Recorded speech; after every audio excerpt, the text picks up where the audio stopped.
All right, so hopefully this works. Hopefully this works.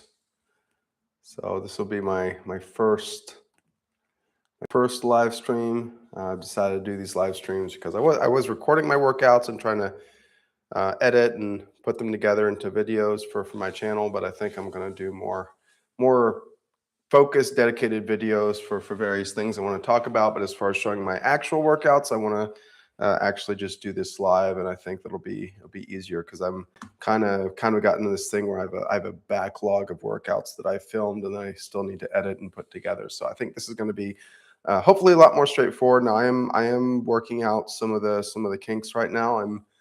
This will be my very first actual live stream, and so some technical things that I'm figuring out with that. Some things that are not completely clear to me, but yeah. But hopefully this works. So the camera is on. I can see myself in the camera. I can see myself on the channel. If I check, I'm gonna check on my phone my YouTube. Okay. So it does. Okay, it does show me that I'm active on YouTube. Okay, so this should work. This should work. So let's go ahead and get into it. I'm going to adjust. Whoa, what's going on? Okay, I'm going to adjust my camera a little bit. So just to let you know, my workouts right now are focused around sciatica rehabilitation. That's because dealing and it's been quite a process to try to recover from that. I've been to doctors, I've been to physical therapists, I've been to the hospital. I've had one injection in my back. I'm going to have another injection in my back in just a couple days. But the most important part, and what every professional I'm seeing is telling me, is that the most important part for my long-term recovery is doing physical therapy. And so that is what I'm focused on doing right now. Would love to get back into doing more normal workouts, but what I've had to do is I basically had to adapt. So I'm not training in the way that I normally would, but I have adapted my training for this issue. And so what I'm going to be doing this morning, I think, actually though, just even though I'm putting an emphasis on the sciatica, if you are a beginner, like if you are just starting to work out, like you've never worked out before, you've only worked out a couple times, then I think that the actual training part of this should be useful for you still. I mean, these are still things you can do that can be useful for you. Now I'm coming at it from a point of view of someone who trains in the gym. Is normally what I would put as a kind of an upper. I would put myself at, like, normally I put myself at maybe a upper intermediate level when it comes to the way that I'm training. So there's a kind of there's a big difference between that and being a beginner in the gym. And so this is as also is a difference if you're training in a proper gym or if you're training at home. I think that what I'm going to do today in terms of the regular training portion is going to be great for you if you're just training at home, if you're looking for something that's maybe a little supplement to your regular training in a gym, or if you're just a beginner, then I think this can be something that's useful for you. But of course, also, if you have sciatica, this is something that can be useful for you as well, because that's the part we're going to start with. So we're going to do the physical therapy for my sciatica. Then after that, going to do some cardio. It's got an elliptical machine just right back there. And then after that, going to do some resistance training. And anyway, I am talking a little bit too much, and so let's go ahead and get into the workout.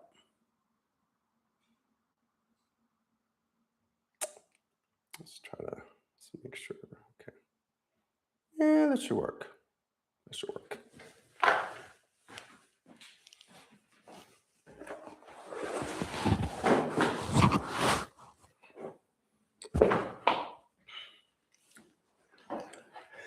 All right, so this first exercise, this is something I got when I was in the hospital.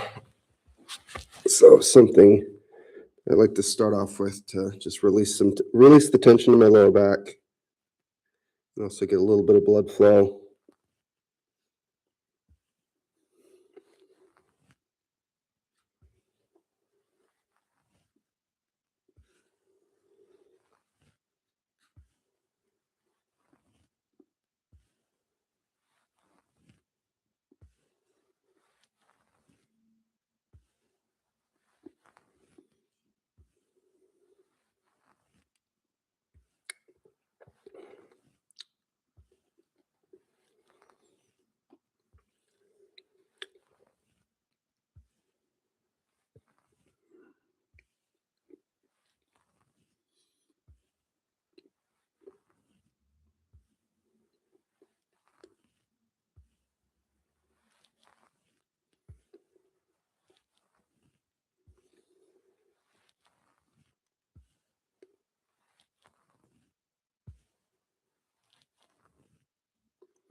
All right.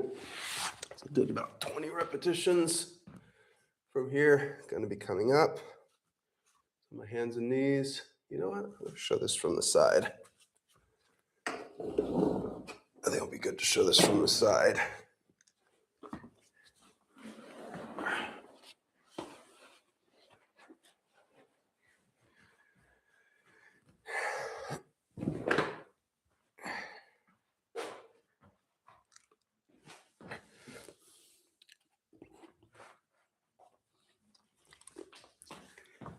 Okay, so from here, up on my hands and knees, and I'm going to be arching, rounding my back,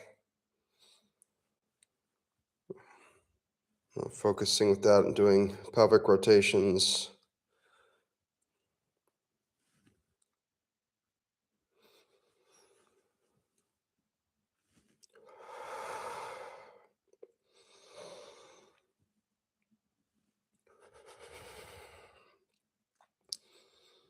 Very important to breathe while doing this. So in the rounded portion, really squeezing my abdominals.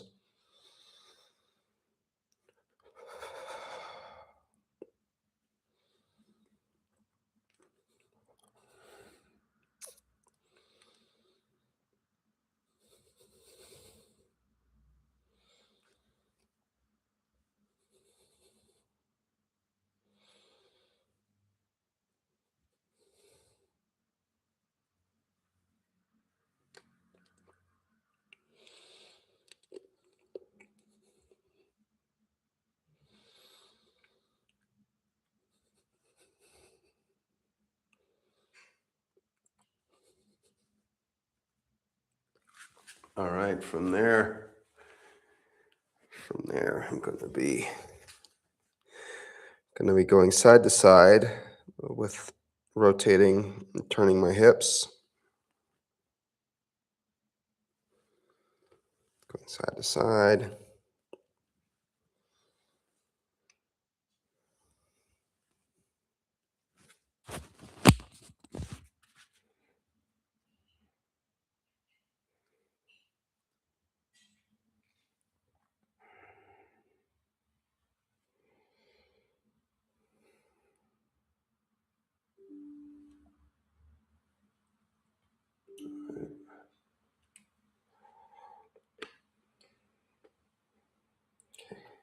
Couple more repetitions.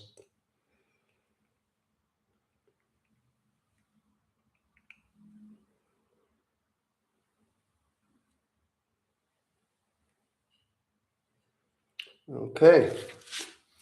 Next thing I'm going to do, it's okay. I'm going to grab yoga block like this. Going to start up on my left knee. My right knee, I'm going to be coming up and down right here.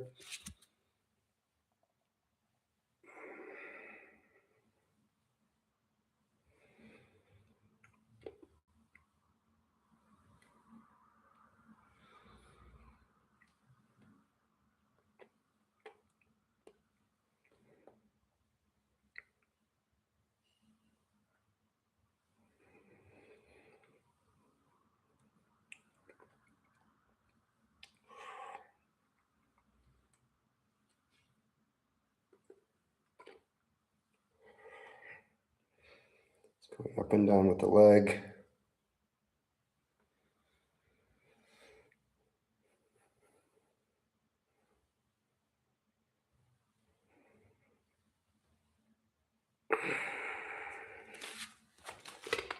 Switching, other side.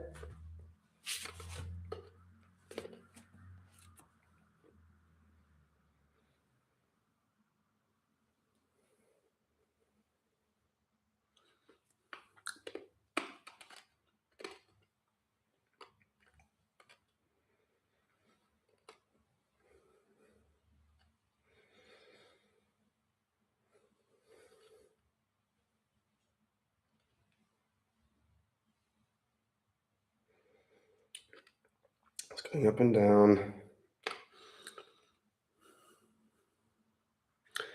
If you also have sciatica, these exercises, you have to go by what's comfortable.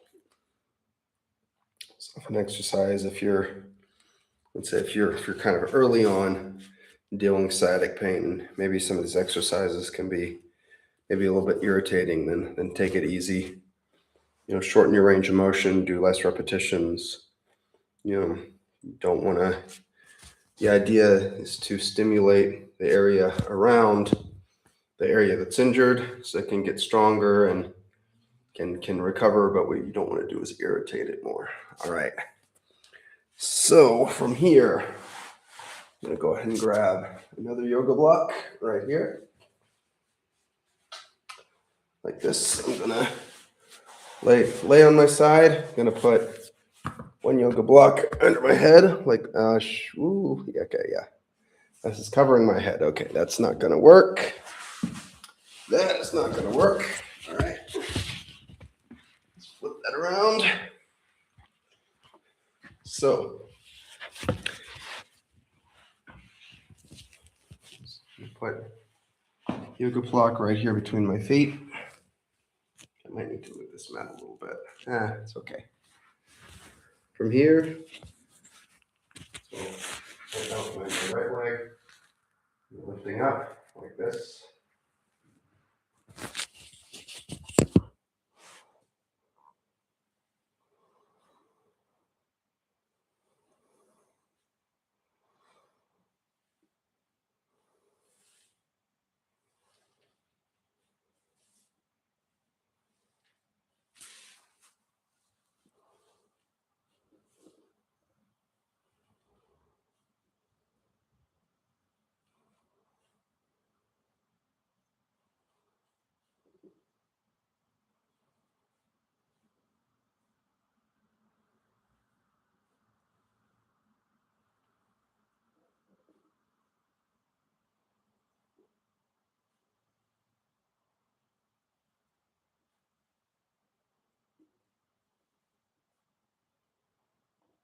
Okay, and from here, so put down the yoga block. Now this right here, my left leg is bent. My hips, or the right side of my hip, I'm pushing slightly forward. My right leg bringing slightly back. Okay, yeah, back extension's kind of in the way. Yeah, it's one of the tricky parts I'm gonna have to figure out how I'm positioning the camera right now, because it's connected to my computer, and my computer is a little bit harder to place than the camera is. Okay. All right, let's change that a little bit.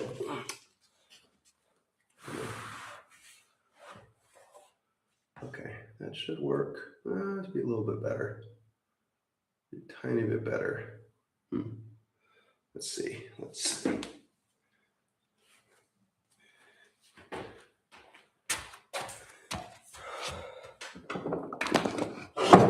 Okay, gonna get rid of this. Don't need this right now.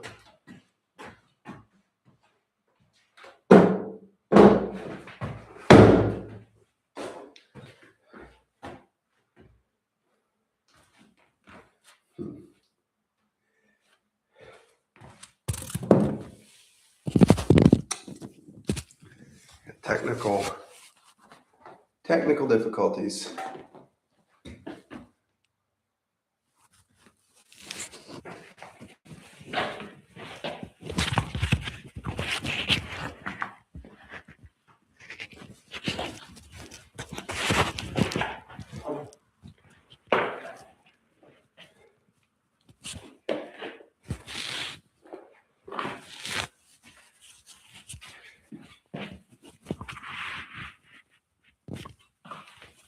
Okay.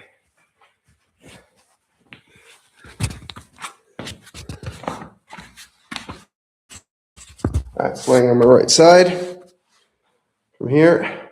So again, right part of the hip push forward, right leg slightly back, and lifting up. So this helps work the outer part of the glute, which helps add stability on the hip area.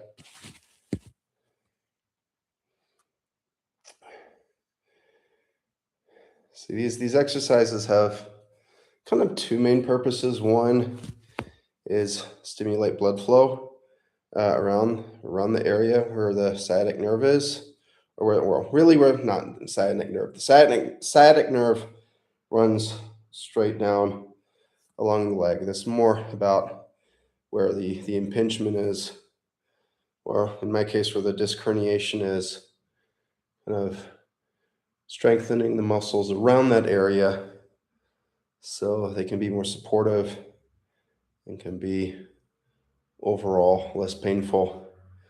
Unfortunately, difficulty once you have a disc herniation, it's very difficult to undo a disc herniation, but you can definitely do therapy that strengthens the areas around the part that's hurt.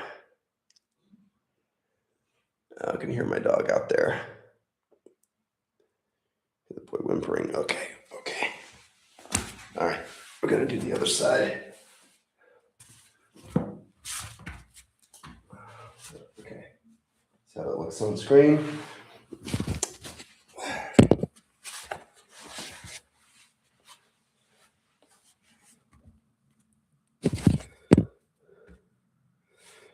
Here, gonna have the yoga block between my knees. This time, taking my left leg, lifting up.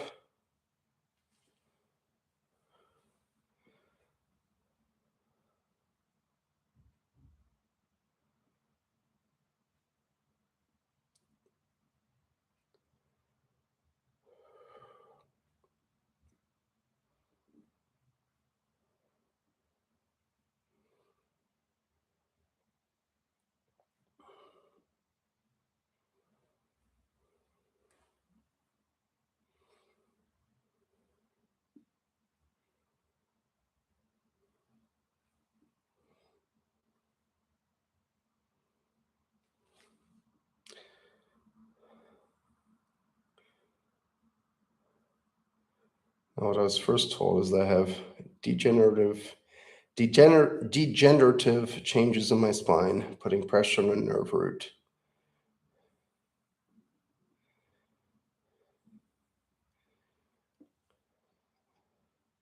And later told it's a disc herniation. Actually went to a rheumatologist. So I thought I might be caused by an autoimmune disorder.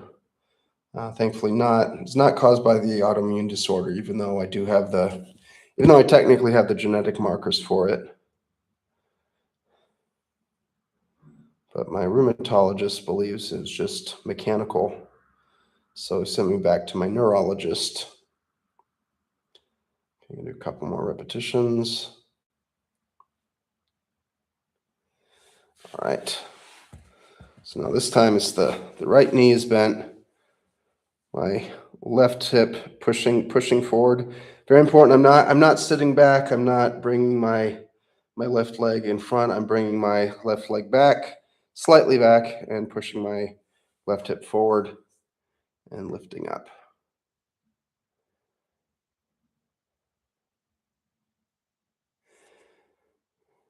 And what I'm working right now, usually smaller, usually weaker muscles in the hip, but that are really helpful in terms of stabilization.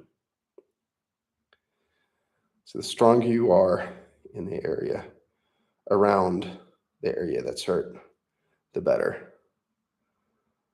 So it means being stable in your abdominals, stable in your hips and your glutes. Okay, I'll do a couple more of these. There we go. All right. Okay, next up, I think I'm gonna be able to put the side view again for this next part.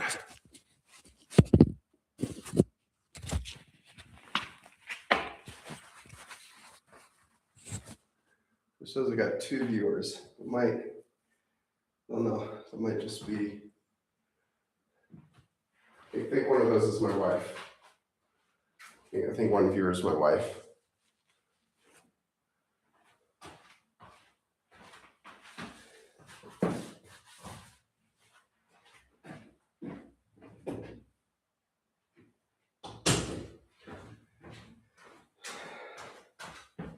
So doggy is still in his crate. So we'll let him out in just a little bit.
Okay, so here I'm going to laying on my back.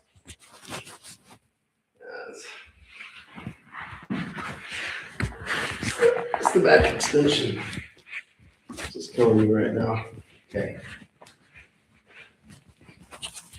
From here. So you can put your hands on the ground, put your hands, doesn't matter. Actually, it doesn't matter where your hands go. Now from here, how you do this is going to depend on the degree of pain you're experiencing. So if you're still experiencing a lot of pain, then you want to be very cautious with this.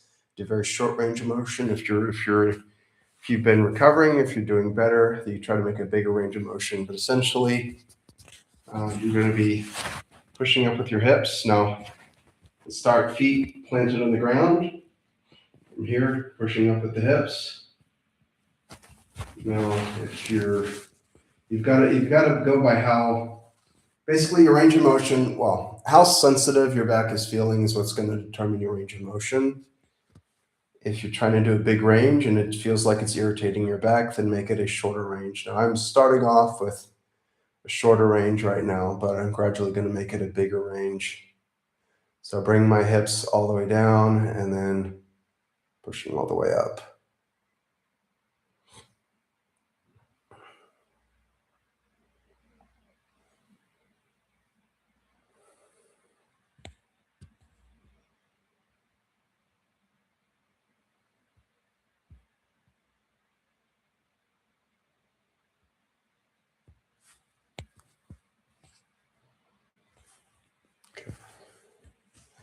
Now, one thing that can help is to think about taking the vertebrae of your spine and kind of lifting them up one at a time and then putting them down one at a time.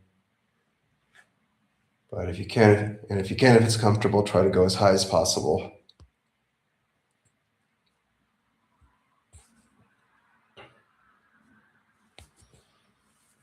In terms of your number of repetitions, I'd say 10 to 20 repetitions is a good range to be in. It doesn't have to be a set number. It depends. It depends how the exercise feels. If it feels good, if it feels pretty easy, you can push more towards 20 repetitions. If your back is really sensitive, keep it down around 10 repetitions.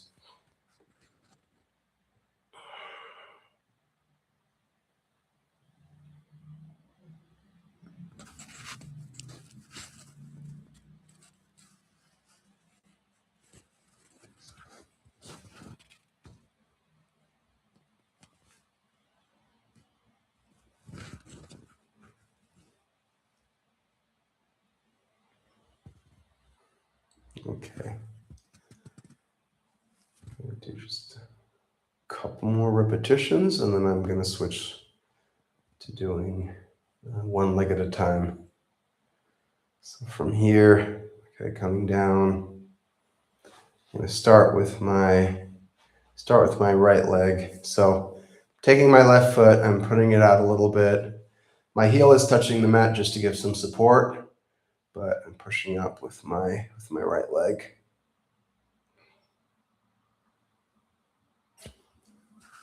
It's already more difficult than doing the two legs, of course. Thank you, Captain Obvious. But this is actually doing one leg at a time can be really good as far as showing as far as exposing which areas are weaker. Like I'm significantly weaker on the right side than I am on the left side.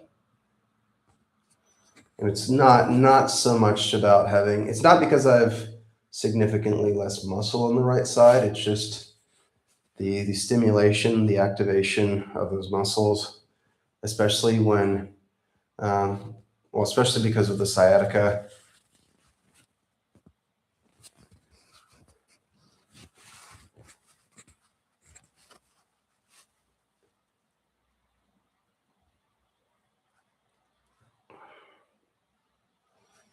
So in other words, it's more of a neurological problem versus a muscular problem. So it's the muscle itself that can move. And then there's the muscle itself is the vehicle that moves. But you have to act neurologically. I'm not a scientist. I'm giving very poor explanation right now, I feel like, but to neurologically activate.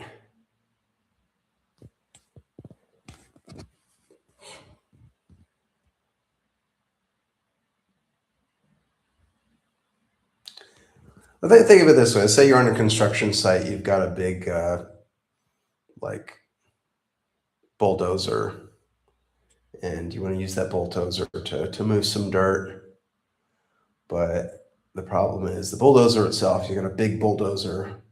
This bulldozer should be no problem to move that dirt around. But you turn the key and there's something wrong in the ignition and something wrong with the wires connecting the controls to the part of the bulldozer you use to move the dirt. Kind of like that. Actually, I feel like that's a good analogy. Maybe think I can word that better. All right, from here, this is going to be our last two floor exercises, and then after that, I'm going to do some cardio. So from here, I'm going to grab behind my right leg. I'm going to pull back a little bit, and from here, I'm going to lift my right foot up. And I'm pulling my knee in, but I'm trying to push my foot up as high as possible.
Okay, switching legs.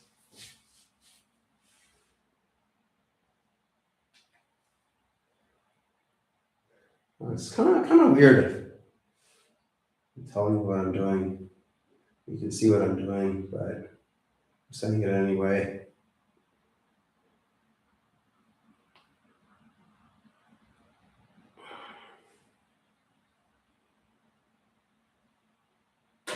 I'm going to try to pull my knee back a little bit more.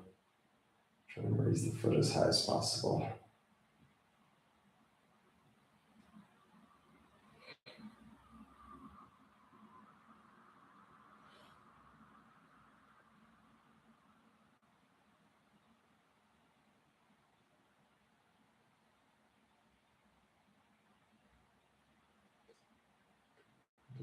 More. There we go.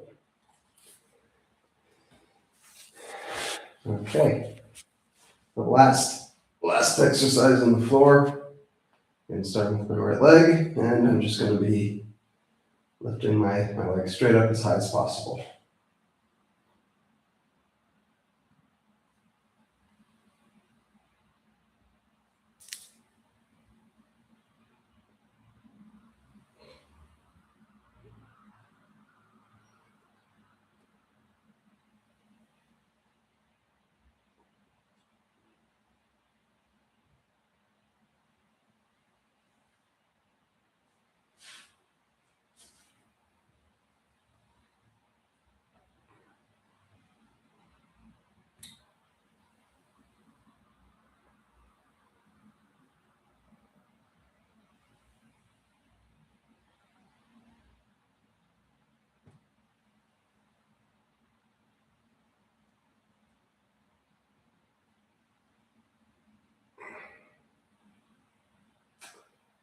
Okay, so to the other side, it was about 12 repetitions.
Okay.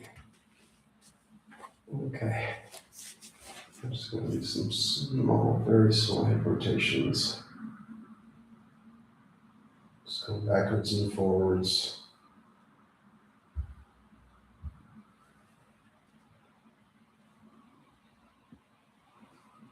Okay. All right. So,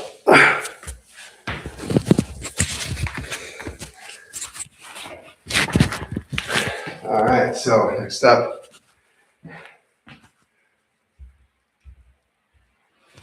All right. So that was the floor physical therapy portion. Floor physical therapy portion of the workout. From here, I'm going to jump on the elliptical, and then so I'm going to be doing just 8 minutes on the elliptical. Now that I realize is not it's not very long in terms of cardio. It's not really meant to be at this point. Problem is with my sciatic pain, it does if I do the elliptical for too long, it does tend to irritate my lower back and does can potentially cause my sciatic pain to flare up. Back earlier on when I really started dealing with this, there was a point I couldn't actually do the elliptical at all. I would try to do a couple minutes and just be in a lot of pain. So I've been gradually working my way back up. I'd gotten up to around 10 minutes previously, but then kind of some things happened and my back was feeling a bit worse. So I kind of took a big step back from that. Now I'm kind of working my way back up. So my last session, actually my second to last session, I did 7.5 minutes. Actually, yesterday I did 8 minutes, and today I'm going to shoot again for 8 minutes, and kind of gradually build up from there.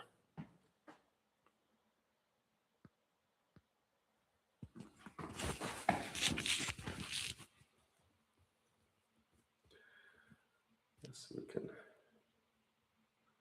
zoom there, zoom this in a bit. All right. Hey,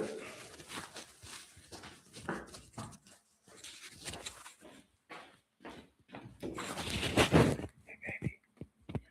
You open my viewer account. You open my viewer account. You open my viewer account. It's a bit okay, you're my one viewer then. Okay, I got one viewer right now. Yeah, my one viewer is my wife, but it's cool. It's cool. Gotta start somewhere. You know what? You know what I'm gonna do? You know what? Hold on.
Okay. So I'm going for about 8 minutes.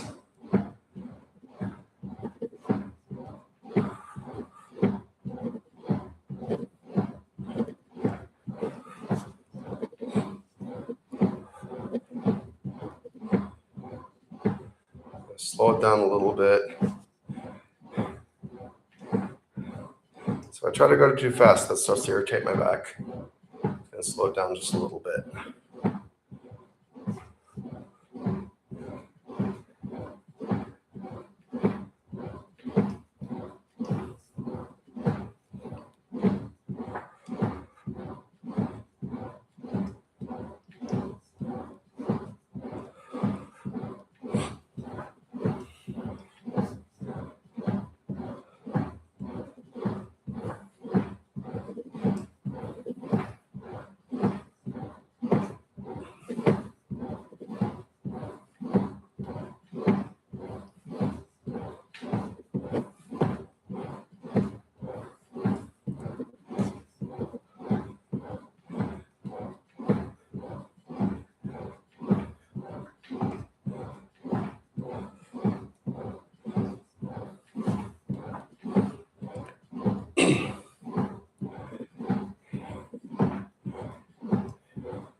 All right, coming up on 2 minutes.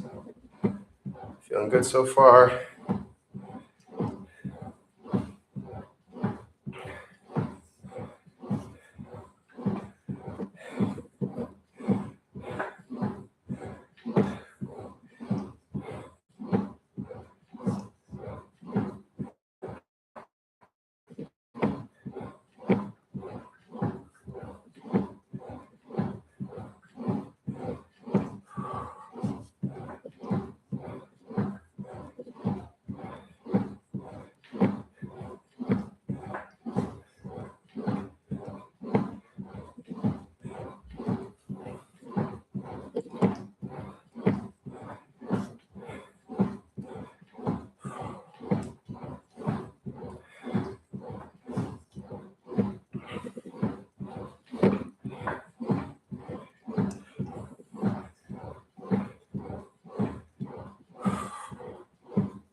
right, 4 minutes. I'm really trying to pay close attention to how my back is feeling right now, because did a little bit of training yesterday, and my back was feeling a little bit irritated at the end of it. So I'm trying to be careful this morning.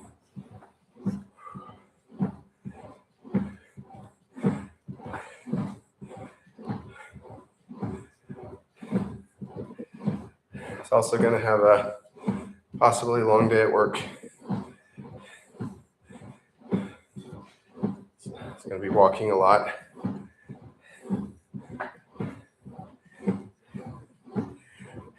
I think right now it's only my wife and maybe some of my colleagues watching, but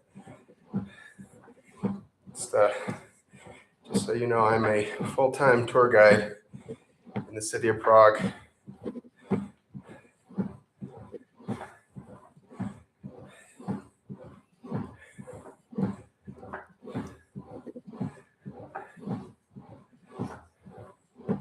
A lot of walking.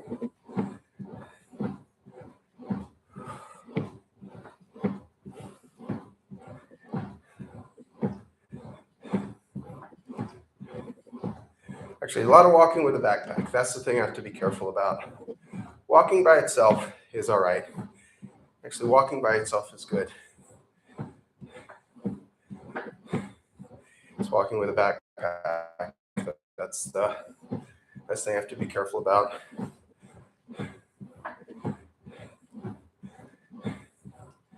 Just try to carry less weight in my backpack than I used to.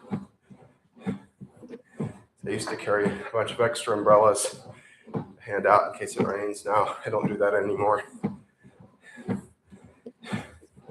Besides, if you're coming to Prague and you've got weather apps, and you should have umbrellas. Umbrellas, or at least a poncho. Stuff like that is good. All right, we're over 6 minutes.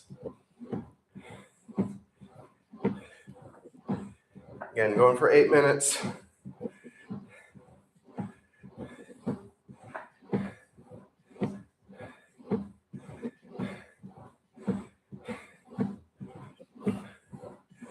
Again, this is not a long bit of cardio by any stretch, but for me, it's progress.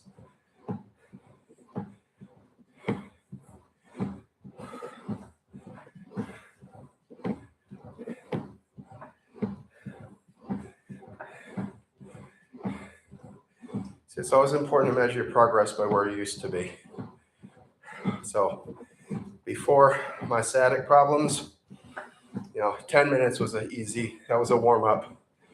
10-minute warm-up on the elliptical, nice and easy. 20 minutes if I want to make a proper cardio session, nice and easy. But once the sciatica started, I could barely do a couple minutes. Try to do more than a few minutes. I'd have pain shooting down my leg. So now, getting 8 minutes, that is progress.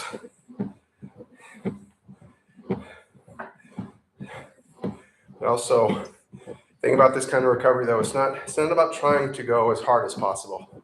It's about trying to do as much as possible without irritating the area that's injured.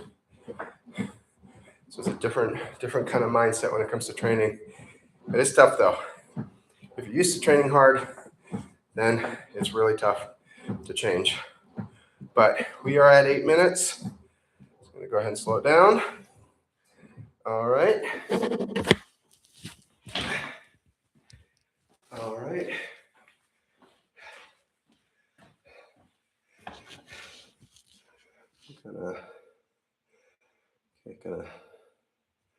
Let's see. Okay, gonna fix this. Gonna zoom back in. All right.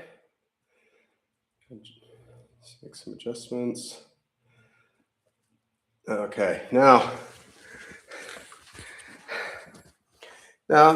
for me, we get into the slightly more fun part. It's actually gonna do some training, or some resistance training.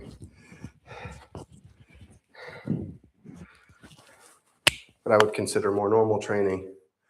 Now, because of my sciatic pain, I am very limited in the things that I can do. There's a lot of exercises right now that I still need to avoid, but certain exercises that I can do that I found are really, really good to do while I'm having these back problems. And so the first one, what I've been doing a lot, are dips.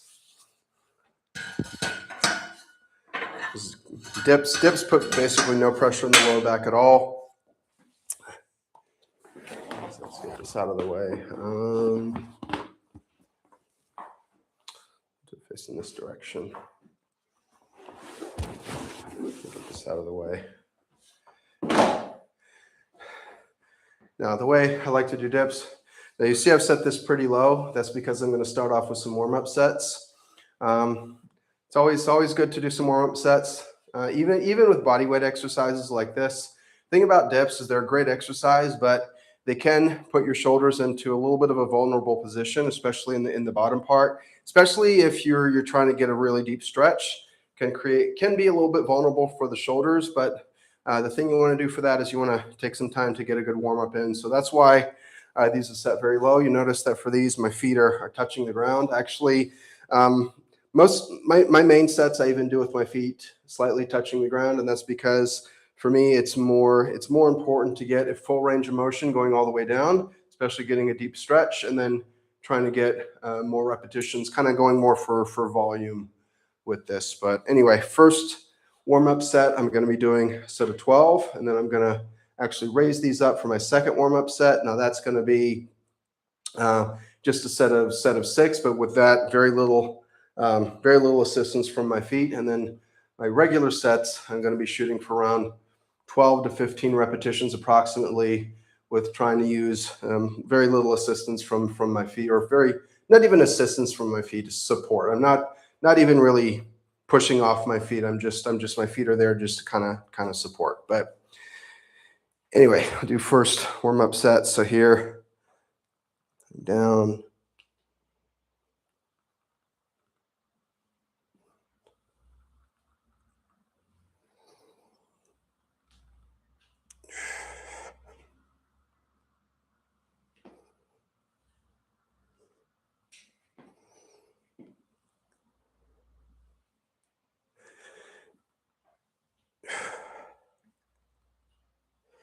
There we go.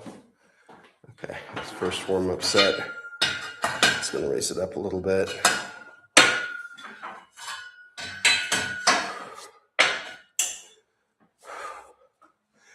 Now, plan is I'm going to do some dips. Then after that, I'm going to do some standing single leg squats with wedges, or partial squats with wedges. I'll explain that in a moment. And then after that, I'm going to do my superset of dumbbell lateral raises, dumbbell curls, dumbbell bicep curls, and then I'm also going to do some band pulls just to get a little bit of work in the back part of my shoulders. All right.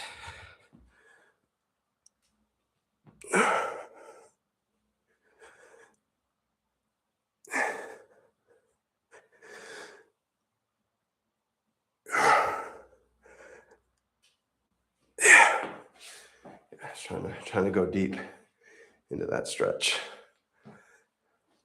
Get deep down. Great exercise for the chest, shoulders, triceps.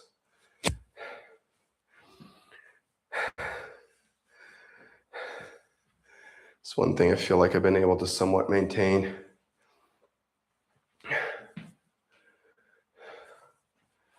Got a like, sweet.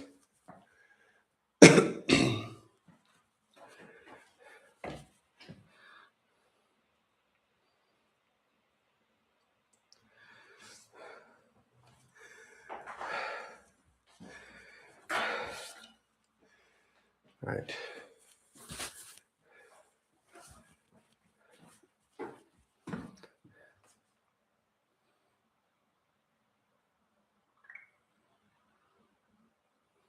So I'm just going to respond to one of my colleagues on Facebook.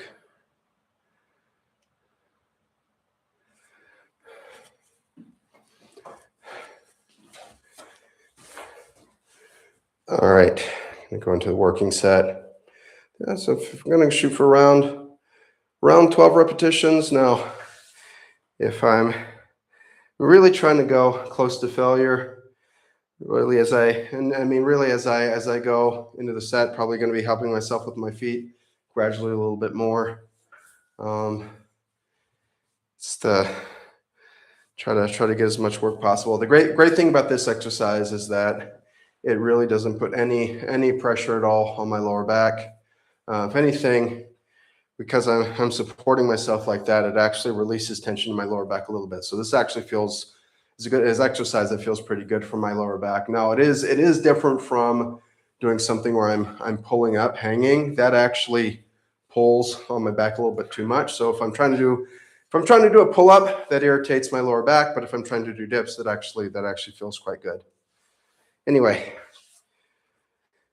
too much talking, not enough action. I like to do some. So my hands start to slip. Try to use a little bit of lifting chalk. Great thing about having your own home gym is that no one can complain about using some magnesium.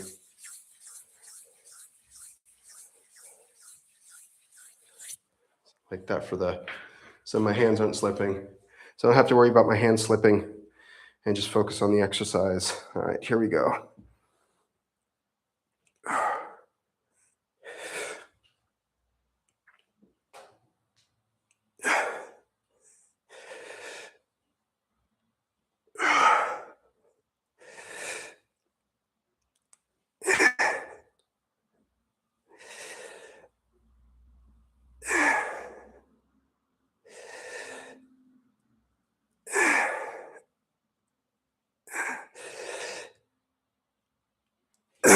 Oh, there we go. Okay. First set, pretty good. Now, for these, I'm gonna do basically two hard sets for this. The other exercises, I'm gonna do more 3 sets, and that's because this exercise, because it feels good for my back, this exercise, I'm trying to push pretty close to failure. So you have to kind of balance your volume and your intensity. So high intensity means you're going close to failure or even beyond failure. Now, beyond failure simply means that you can no longer perform the exercise in the way you normally would when you're fresh, but you're doing something where it's giving you a little bit of assistance to complete some extra repetitions. So I'm doing a little bit, helping myself. There's the last couple repetitions, giving myself just a tiny little bit of a boost with my feet. And so, this is actually good to do. So you don't try to push this area as hard as possible, but also you don't, if you're going for intensity and going to failure or trying to go past failure, then you don't need as many sets. Now, if you're going for more, if you're staying further away from failure and you're focusing more on volume, there can be more sets. We're going to see that when we do some of the other exercises, but here we go. It's going to be the last set of dips. Just going to try to make it a hard set.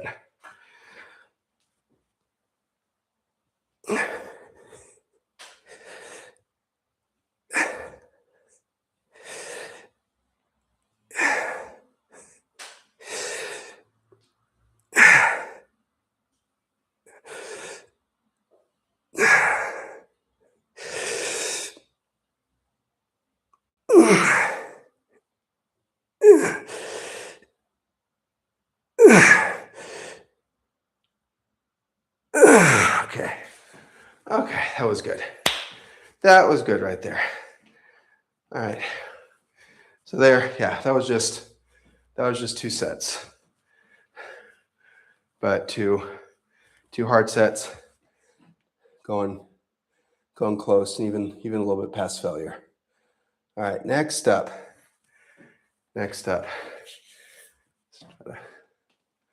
Okay, next up, we're going to do superset. Do some dumbbell lateral raises and do some standing bicep curls. And then, hold on guys, gonna see if I can fix this a little bit.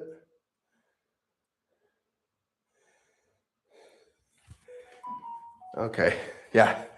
So do some dumbbell lateral raises, some bicep curls, and then after that, I'm gonna grab some wedges and do some half lunges. I'm gonna do some band pulls. You know what? For the sake of time,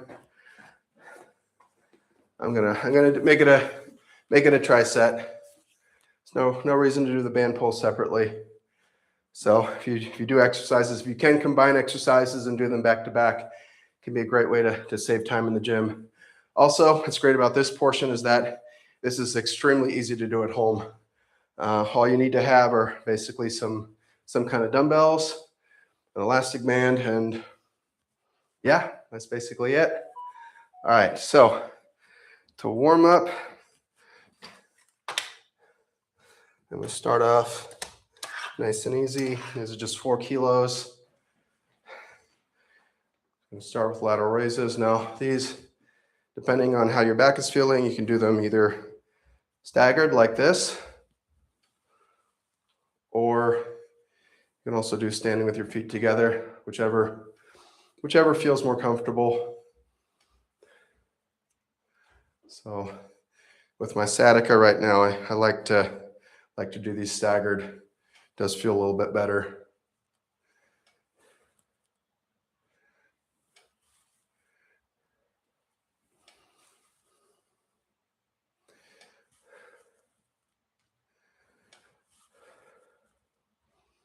Now for the warm-up repetitions, this is just 4 kilos each, nice and easy.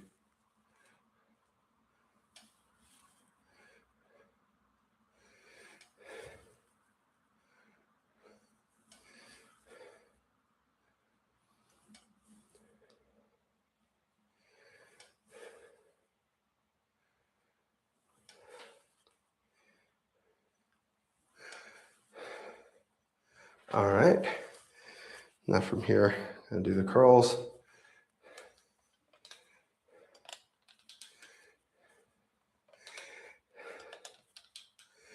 Now I like to, when I'm doing bicep curls like this, I like to also curl the wrist a little bit. So kind of open the wrist and then curl the wrist as I'm coming up. So it gives a little bit more work to the forearm.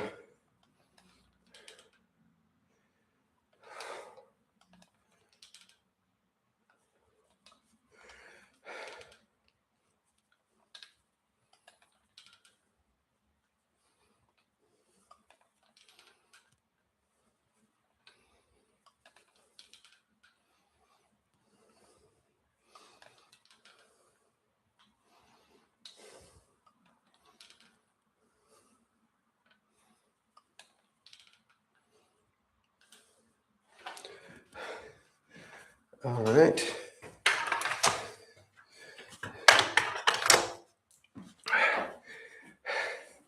Now, this is the part that can be a little confusing because of the type of dumbbells that I have, I'm going to be switching from kilos to pounds. So basically, going to do another warm-up set. Don't really need to do warm-up sets with the band pulls, but I'm going to do another warm-up set. This time, this is 15 pounds, which is around, it's roughly around 6 to 7 kilos. And then I'm going to be doing my working sets with 20 pounds, which is roughly around 9 kilos. Anyway.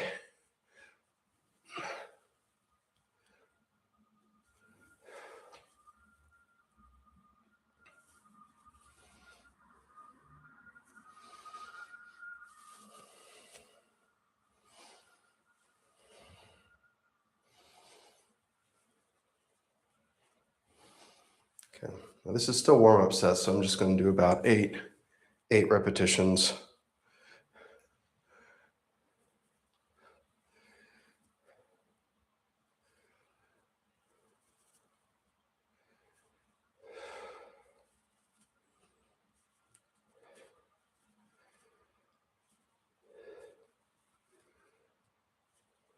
Okay.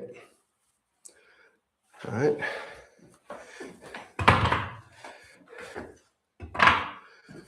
I'm going to start to do some band pulls now.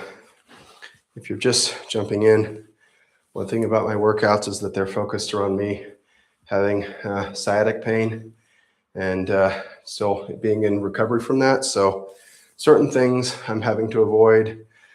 Basically, most pulling movements, whether it's horizontal pulling movements, lateral pulling movements, all of that I have to avoid right now. So unfortunately, it means I'm not able to do a whole lot to train my back.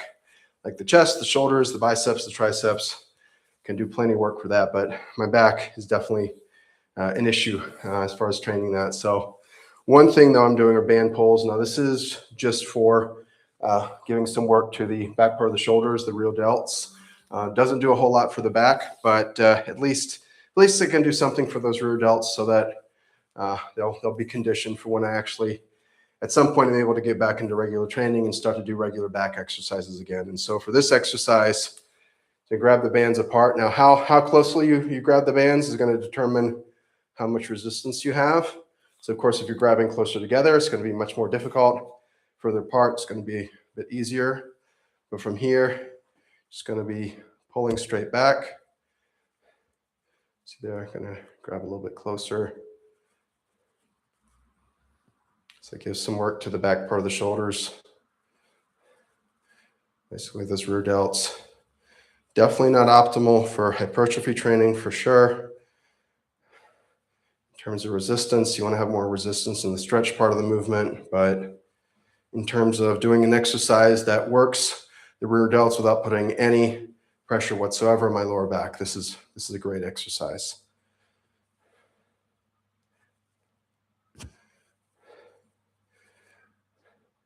All right, a couple more, and this is just, it's kind of a semi warm up. Again, band exercises, you don't really need warm-up sets all that much. But I'm going to jump into my regular sets with dumbbells. So lateral raises. Let's see. So tentatively, so I'm going to shoot for about 15 repetitions and see how it feels.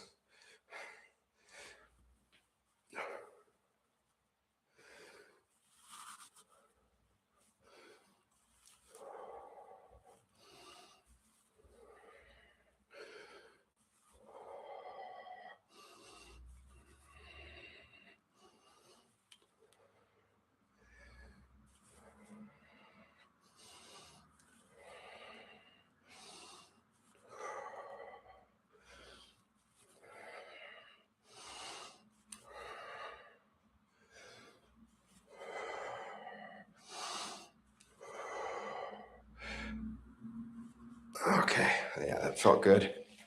That felt good.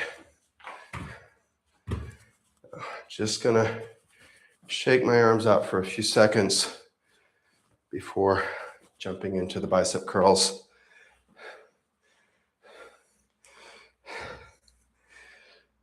Now, obviously in this exercise, I'm training the biceps, not the shoulders, but the shoulders are there to assist in holding up the arm. So it's good to shake out the fatigue a little bit.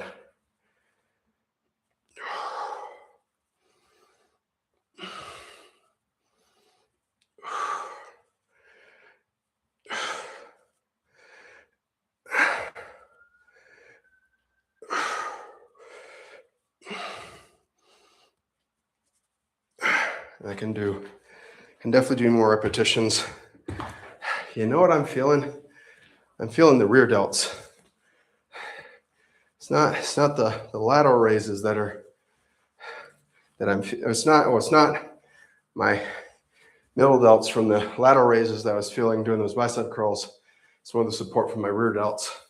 So this exercise right here, which makes sense because I've been able to train my side delts and my biceps pretty consistently. I haven't really done much for my rear delts. Again, because typically for rear delt exercise, would be doing some kind of pulling motion, and that, of course, puts pressure on the lower back. But Anyway, these band pulls, though, at the very least, good for stimulating and at least giving the muscle some exercise for when I can come back normally. Here we go. So what's that? Okay.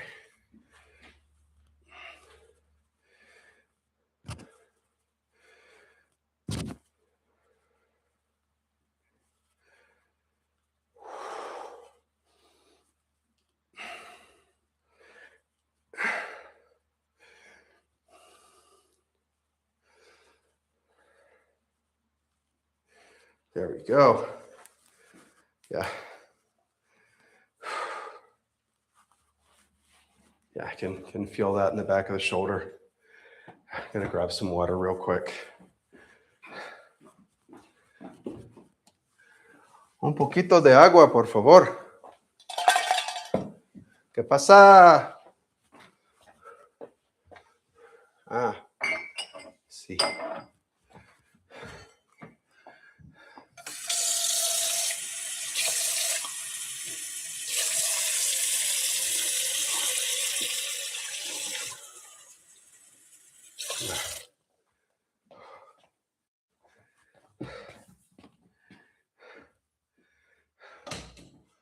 Needed un poquito de agua.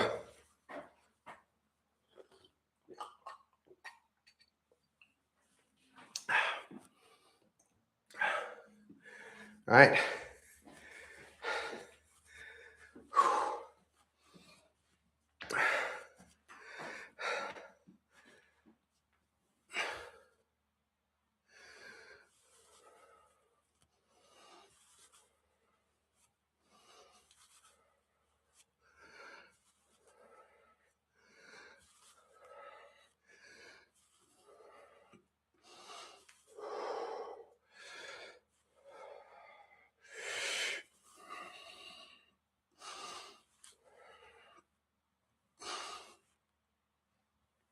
Okay, so that was just 13 repetitions. Yeah. Nico Cortez. Thank you. Gracias, Nicolas.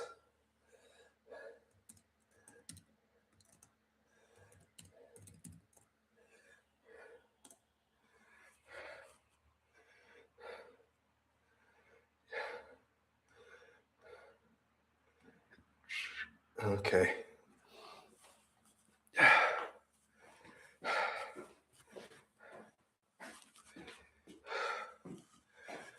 All right. Time for bicep curls.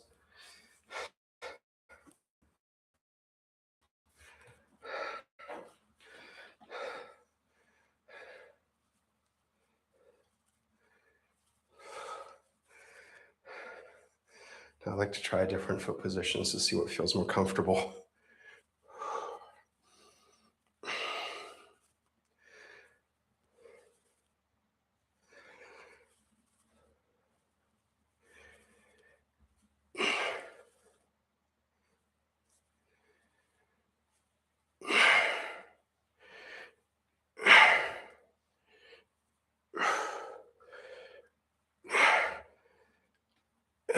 There we go. All right. Okay. Yeah, that actually felt better as far as the real delts.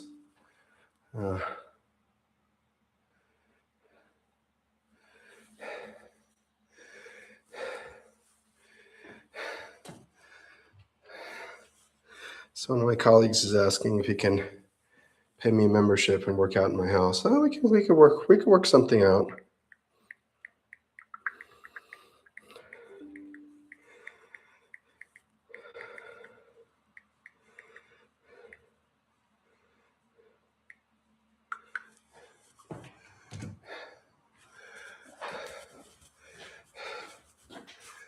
All right.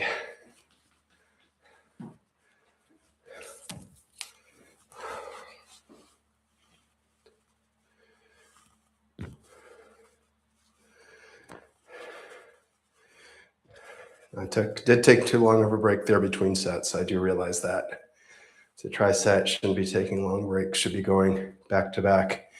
But I think it's good to leave a few seconds break. That's more for cardiovascular recovery. But I'll be honest, my cardio right now is not great. Although for my job, I do walk a lot. Okay.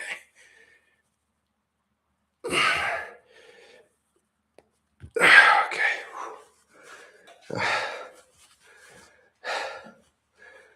All right. Take a quick breather and then do the next set.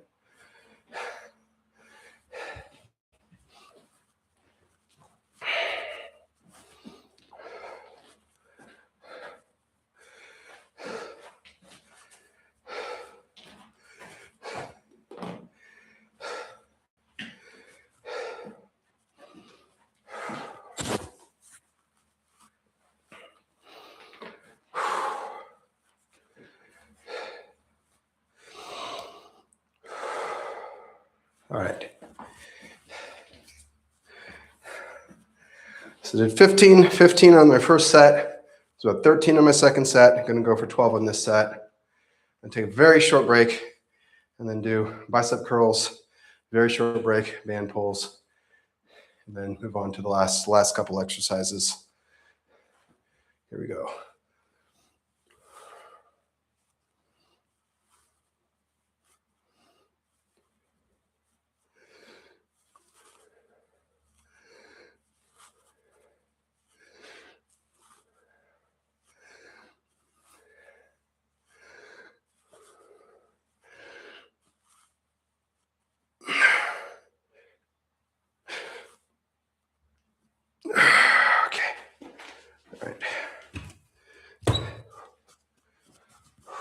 So shake it out.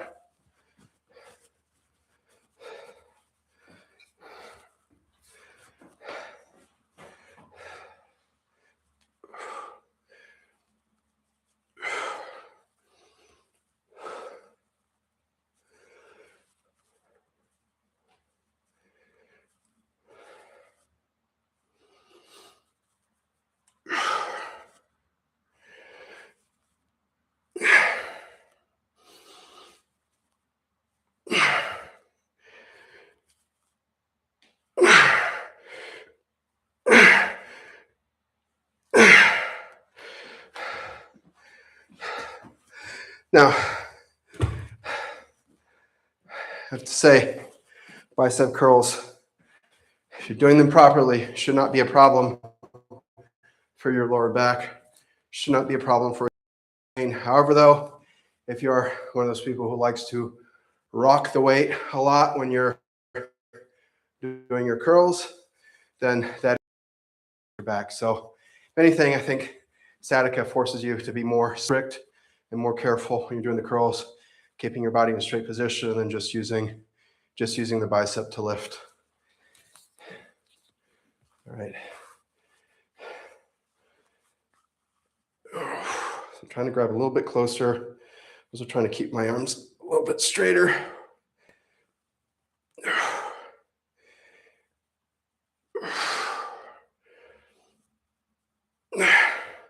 Obviously, the further back I pull, the harder it gets.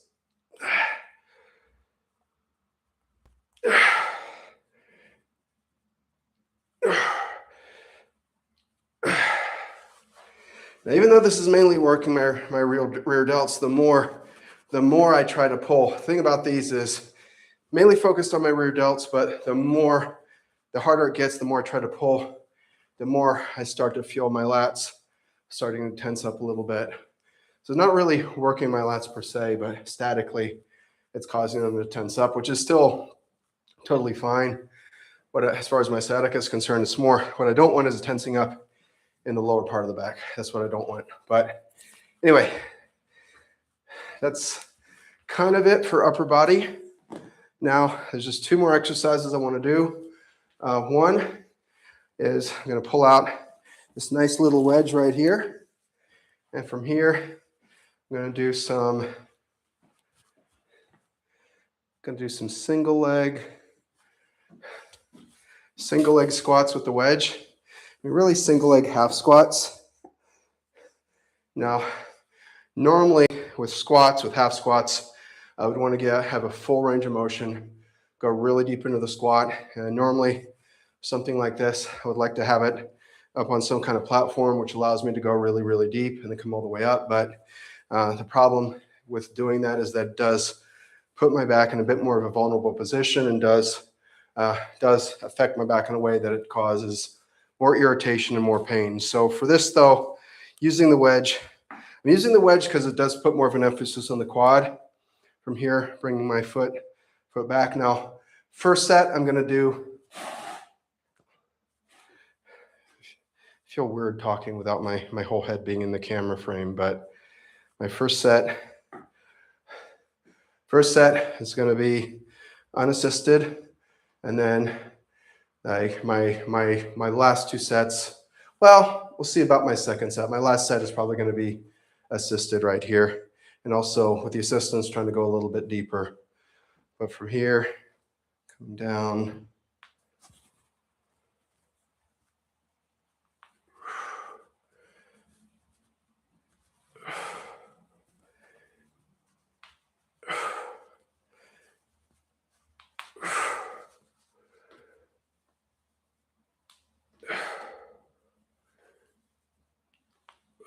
Okay, see already right there. Okay, I'm gonna go a little bit less deep. So already right there, I was trying to go a little bit deeper and I could start to feel that irritation. So I'm not gonna go as deep. Just to get some work to the leg. Try to do some more repetitions. Ooh, okay. Okay, like that. Okay, yeah. Just a nice little burn in the quads. Okay. Yeah.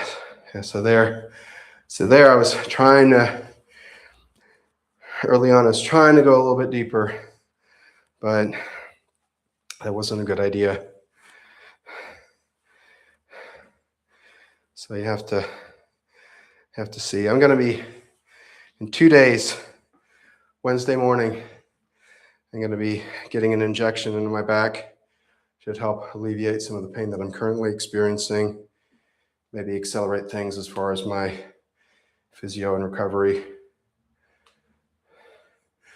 Although with that, there are certain protocols I need to follow.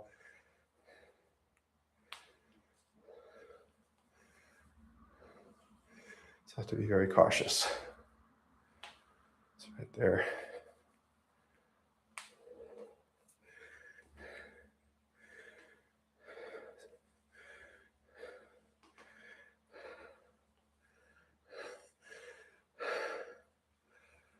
So even though, now part of this is because I haven't done much leg training over the last year, but part of it is because I'm just doing one leg at a time, or that isolation work does, I can feel that burn in my quad. Oh yeah, that feels good.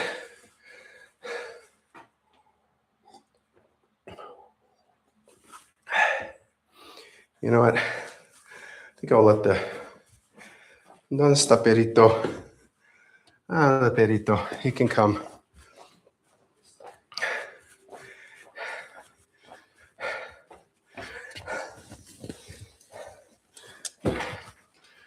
No.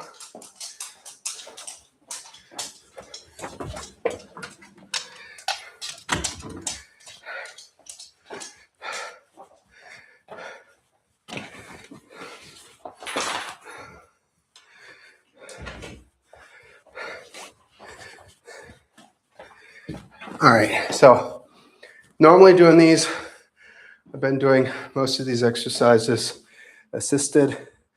I'm trying now to do it unassisted, but that was just my first set.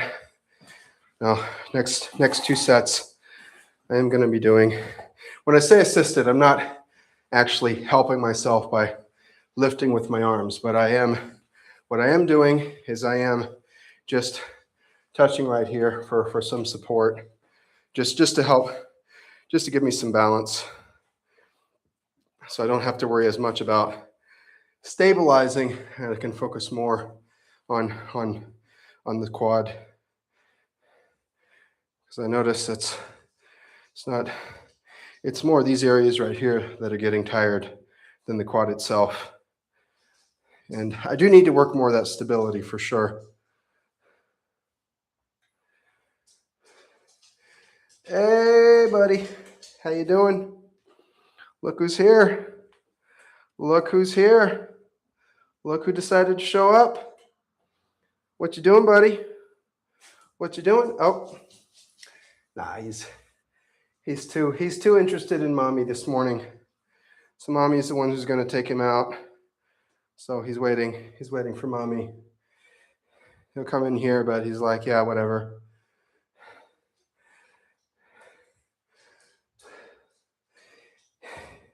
Even though I'm the one who let him out of his crate. He could be a little bit grateful for that. He's not. Did he? Did he?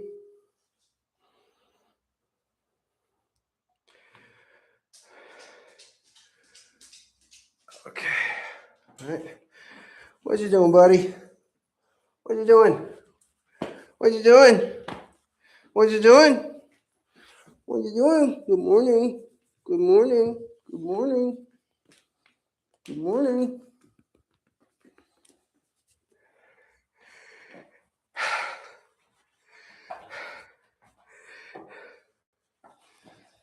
you doing? See, he's gotten better though with coming into the gym. Because at first we couldn't let him into the gym because when he got into the gym, he would pop a squat and then drop a dookie. Did it several times, at least 3, maybe 4 times. We had to clean the gym floor up. It was not nice. It was not good. All right, buddy, you're kind of in. Okay, Daddy, you're kind of in the way right now.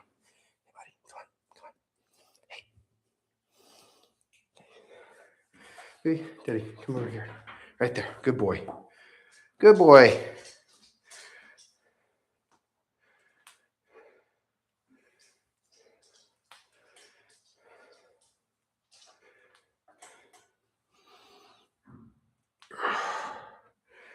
I can see already right here. I'm able to go a little bit deeper.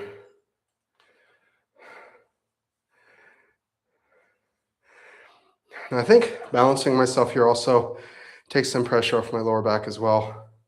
That's why I can go a little bit deeper.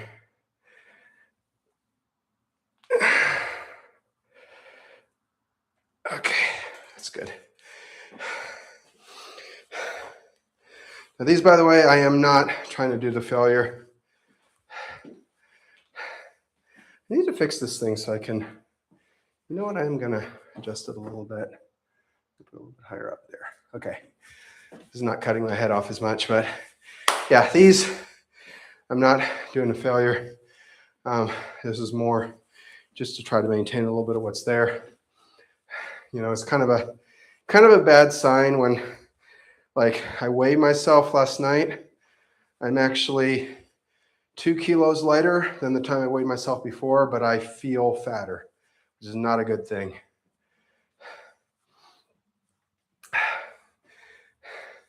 But I think that's from, I think I've definitely lost some muscle in my legs, definitely lost some muscle in my back. I think as far as arms and chest, shoulders, I've been able to maintain that somewhat. Belly, though, that's the part that's been getting bigger. That's the part I got to look out for. Try to get more of that cardio in. So I think what I need to do is I need to do it more frequently. Like I put it into my workouts, and I don't do it apart from that. But I think if I just, because my workouts, I'm only going to do these workouts like once a day. But I think with the cardio, I don't have to do that. Like I could jump in for 8 minutes in the morning, 8 minutes in the evening, kind of depending how it feels though. Because usually, I'll be honest, if I have 2 tours, I get to the end of the day, I'm pretty worn out. Anyway, let's do the last set. Then one more exercise after this. We're going to do some standing single leg calf raises, and then there's going to be it for this morning. I'd want to try to keep these. Want to try to have this workout finished before 8 o'clock. It's 8:01 right now, so timing is something I'm going to work on just a little bit. But anyway, I'm talking too much. It's the talking. That's the reason why I'm going longer. I just need to train and no talk.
All right.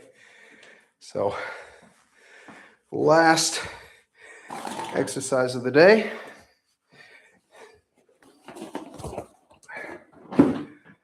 Pull up the stepper for this one. Be some single leg calf raises. Now, because of my sciatica, I have to avoid basically anything, basically any kind of heavy weight on my back I'm trying to avoid, at least as much as possible. So when it comes to calf raises, of course, normal calf raises, 2 feet, way too easy without any weight.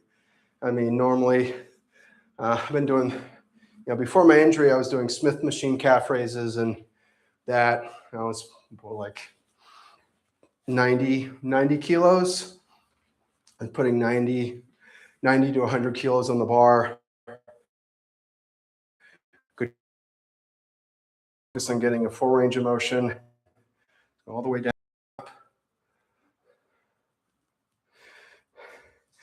Now we'll say the bottom portion, the stretch portion, is the most important part. That's the most hypertrophic. But also what you can do, you can try to, you can vary the difficulty by trying to lean back or stand back a little bit more. So if I stand more back like this, it puts more tension on my calf. Whereas if I'm leaning forward like this, it's a lot less tension. Although, it does give, either way. No, it's kind of a big stretch either way. I thought maybe leaning forward, I might be getting a bigger stretch on my calf, but that's not accurate.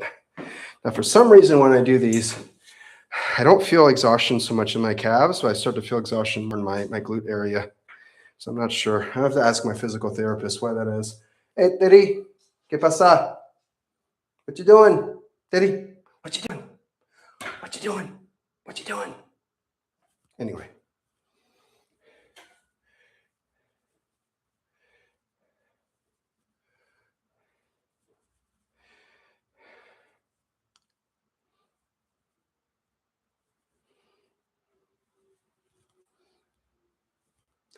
Our boy's out there just waiting.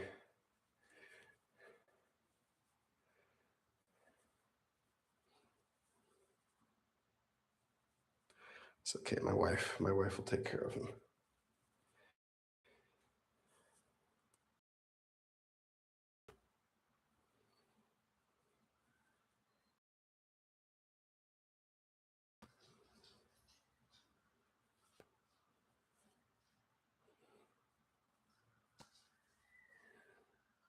Okay. I need to figure out why I feel it in here. Like I do feel it in here for sure, but also feeling it in here. It might be because of the way I'm positioned. I'm gonna try something. Maybe move this a little bit forward. Let's see how that feels right there. That might be a bit better.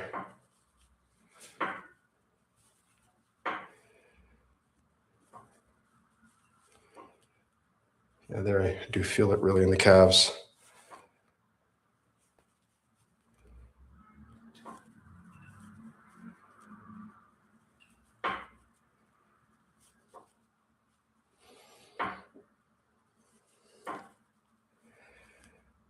And again, starting to feel in the glute again. Well, glute kind of, not so much just glute, but like kind of the right between the glute and the hamstring.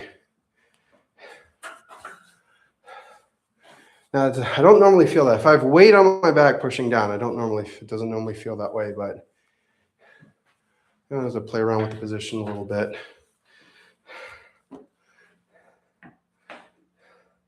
Or I just need to get stronger in my glute area. That's the other possibility.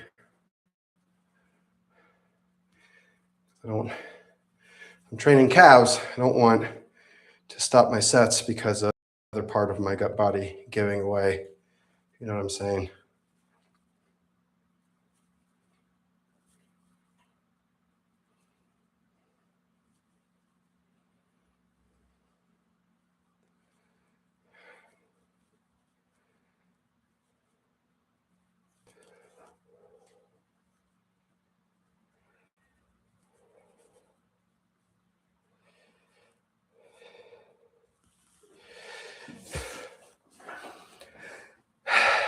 All right. Do one more set of each, and then that's gonna be it for the day.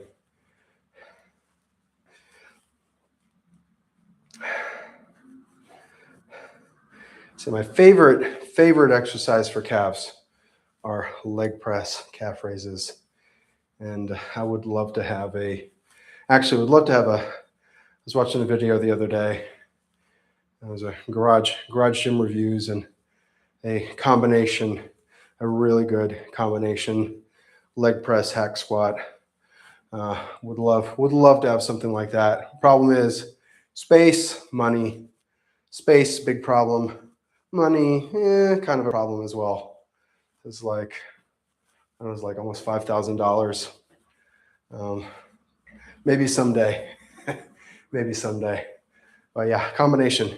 That's really, I would like to, the only two things, really only two things I could think of off the top of my head that I would add to the gym would be a really good combination leg press hack squat and a better leg extension. Leg extension that I have it's all right. It's not great. There's better. I think there's better products out there. Although those products mainly seem to be available in the United States. But there's more home gym equipment that's being developed in Europe as well. So we'll have to see. One thing I did see that was neat is a bench that actually connects, where you can connect cables. So from a setup like this, you can connect the cable to the bench, and the bench has a leg extension which has a range where you can have a big range of motion, and it pulls from the middle, so it gives even pull on either side. And I've seen that in a couple videos. It looks pretty amazing. So I'd love to have that to do leg extensions and then hack squats and leg press. And it's not to say there isn't some other gym stuff I would love to have, but that would be more like just not necessities, but more like dream kind of equipment. So getting some like hammer strength type machines, but no, I don't really need that.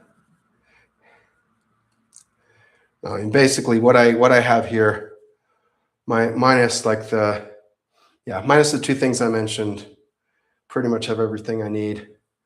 And I'm saying that because doing calf raises, I like doing calf raises with the leg press.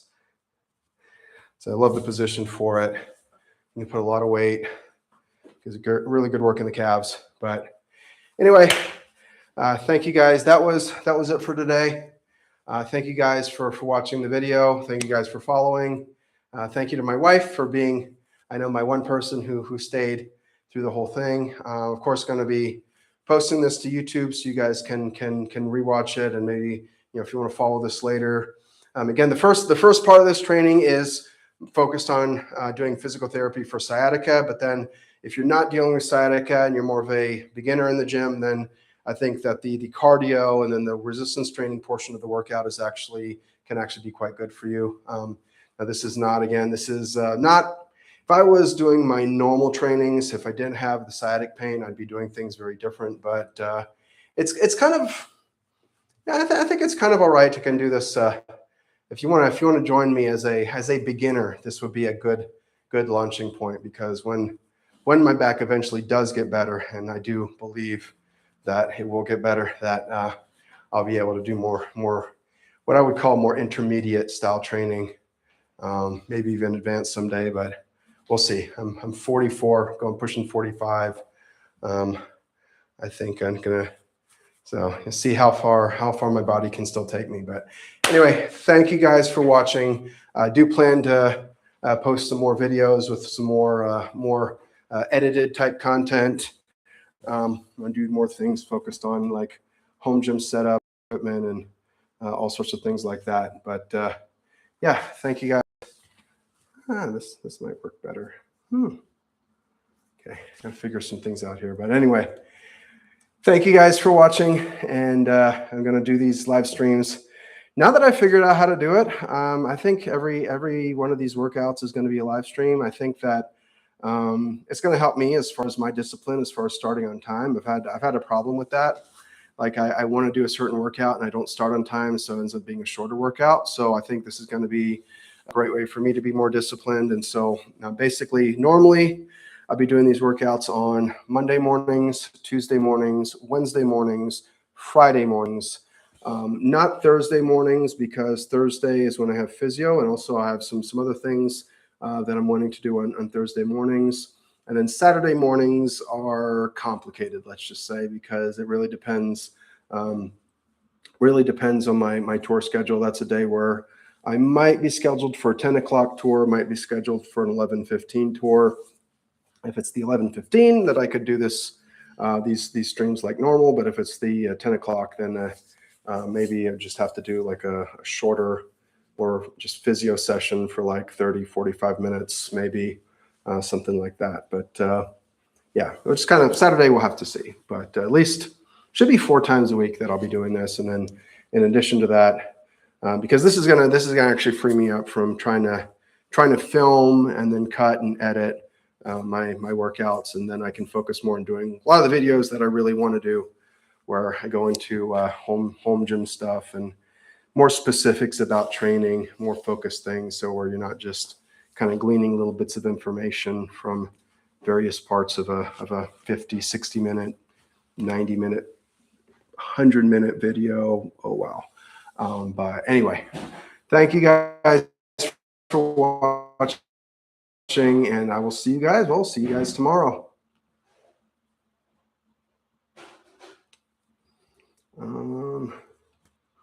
See, what I need to figure out is if there's a way to.